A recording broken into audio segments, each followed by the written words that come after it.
Sejam muito bem-vindos a esta nossa análise estruturada.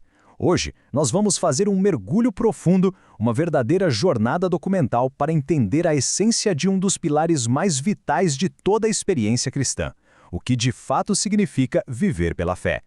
Com um olhar voltado para as Escrituras e para o poder do que é invisível, vamos decifrar juntos essa realidade que vai muito além da nossa compreensão comum.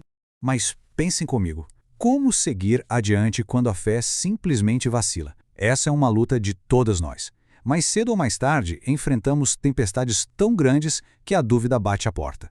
E aí nos perguntamos como encontrar uma âncora espiritual firme quando tudo ao redor parece desmoronar? Encontrar essa resposta exige que a gente compreenda a verdadeira natureza daquilo em que baseamos a nossa vida. E isso nos leva ao nosso primeiro ponto de estudo, o mistério da fé. A base de tudo isso está lá no livro de Hebreus, capítulo 11, versículo 1. O texto diz que a fé é o firme fundamento das coisas que se esperam e a prova das coisas que não se veem. O detalhe crucial aqui é que a fé não é uma ilusão ou um pensamento positivo. Ela é o alicerce absoluto, a rocha onde o relacionamento com Deus é construído.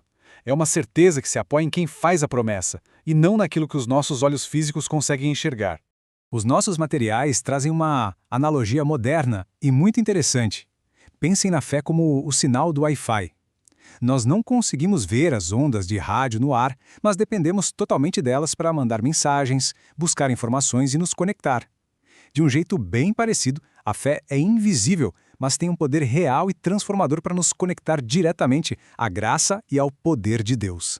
E tem um ponto vital aqui. A fé não é só uma emoção passageira, como ficar alegre ou triste. A carta aos Efésios, no capítulo 2, deixa claro que ela é um dom divino. É um presente despertado em nós pelo Espírito Santo. Os nossos sentimentos mudam o tempo todo, dependem do clima ou das notícias do dia, não é verdade? Já a fé é uma convicção sólida. É a escolha diária de confiar, não importa como as nossas emoções estejam no momento. O que nos leva à nossa segunda parte, a ilusão dos sinais. Existe um desejo humano quase constante por ver grandes espetáculos. A gente costuma pensar, se eu visse o Mar Vermelho se abrir na minha frente, se eu presenciasse um milagre grandioso, aí sim eu acreditaria. Mas a realidade espiritual nos mostra que já temos cerca de 6.000 anos de história bíblica e inúmeras evidências da providência de Deus. Quando exigimos sinais espetaculares hoje, muitas vezes estamos apenas ignorando essa montanha de evidências que já foram providenciadas ao longo dos séculos. Um exemplo muito claro dessa tensão está lá no Evangelho de Marcos. Os líderes religiosos, os fariseus, foram até Jesus exigindo um sinal do céu só para testá-lo. E qual foi a resposta de Cristo? O relato diz que ele suspirou profundamente em seu espírito. Ele não entregou um show de mágica, porque esse tipo de exigência escancara uma triste incredulidade e a recusa em simplesmente confiar no caráter de Deus. A autora cristã Ellen White capturou essa essência de forma brilhante. Ela escreveu: a necessidade deles não era de iluminação intelectual, mas de renovação espiritual. É exatamente isso. O que o ser humano mais precisa não é de mais dados no papel ou de luzes brilhantes no céu. A nossa necessidade mais profunda acontece no interior do coração. É uma genuína renovação espiritual.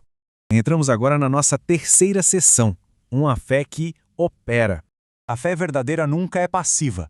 Viver pela fé é confiar nas promessas e partir para a ação e obediência.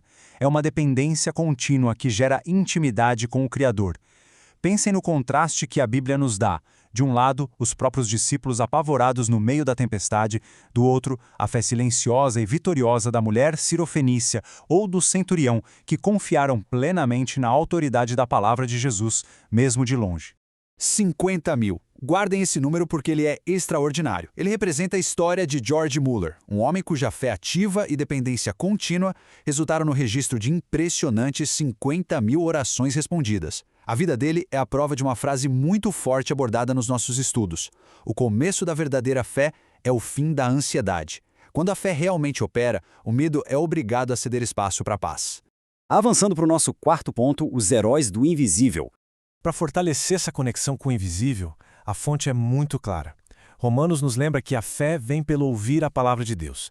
Foi mergulhando nas Escrituras e nos decretos divinos, e não nas opiniões da época, que os antigos patriarcas cultivaram uma fé monumental.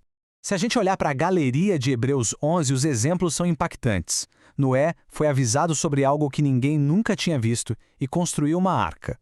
Abraão ouviu o chamado e partiu para um destino que nem conhecia. Moisés abriu mão de todos os tesouros do Egito, mantendo-se firme como quem vê o invisível. Todos eles sustentaram suas convicções contra qualquer lógica humana ou circunstância de suas épocas.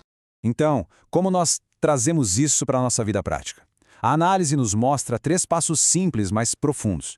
Primeiro, o estudo diário da Bíblia. Segundo, a oração sincera pedindo mais fé, confessando a nossa incredulidade. E terceiro, exercitar essa fé bem no meio das tempestades. É assim que o Espírito Santo pega aquela nossa fé pequenininha, do tamanho de um grão de mostarda, e a transforma em algo inabalável. E assim chegamos ao 5º segmento, a fé de Jesus. Lá no livro do Apocalipse, capítulo 14, versículo 12, nós encontramos o que é, talvez, a declaração mais profunda para os nossos dias. Aqui estão os que guardam os mandamentos de Deus e a fé de Jesus. Percebam o peso dessa frase. O povo remanescente não terá apenas fé em Jesus como um personagem histórico. Eles terão a mesma fé de Jesus. O próprio caráter inabalável de Cristo será reproduzido neles. Possuir essa fé de Jesus exige uma união íntima com Ele. Significa viver em total submissão, cultivando uma conexão diária ativa e, acima de tudo, descansando de forma completa nos méritos salvíficos dele.